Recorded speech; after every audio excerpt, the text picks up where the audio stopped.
Hello ဒီနေ့မှာတော့ blind box ဖောက်ပြတော့မှာပဲဖြစ်ပါတယ်ရှင်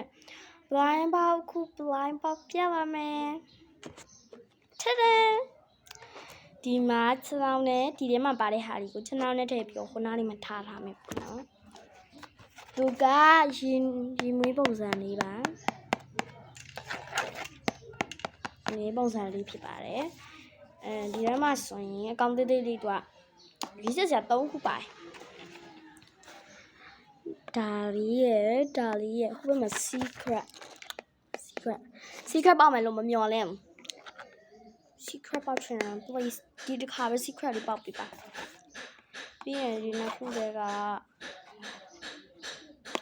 ဒီလိုချင်တယ်ဒါလုံးဝမလို့ချင်လုံးချင် secret လေးတစ်ခါတော့ပေါက်ပြပါလား secret လေးတစ်ခါတော့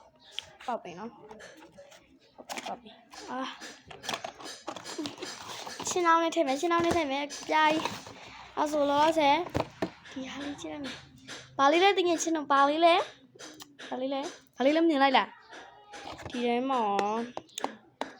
ဒါလေးလို့ရှင်တယ်မှာဒါလေးလို့တင်ပါတယ် secret လို့တော့ထင်ပါတယ် secret ကနည်းနည်းကြီးတယ်ဒါလေးကနည်းနည်းသေးတယ်ဒါပေမဲ့ secret မျောလေးပါတယ် secret ပါပါစီတကယ်ချင်းလုပ်ပေးထားတာ secret ပါပါစီ wow secret ပါပါပါတယ်ဒီဟာလေးကoh my god ငါလူရှင်နေတဲ့3ခုပါဒါလေးကတော့ coffee ice cream ဒါလေးကတော့ chocolate ဒါလေးကတော့ cereal အားလုံးပဲဒီနေ့မှာတော့တကယ်ချင်းပြပြီးသွားတဲ့ဟာလေးတွေကတော့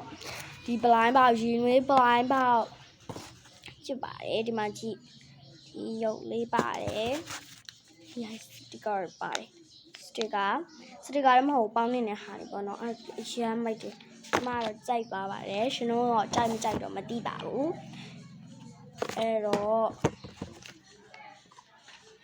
ကြိုက်မကြိုက်တော့မသိပါဘူးအားလုံးပဲတတားပါ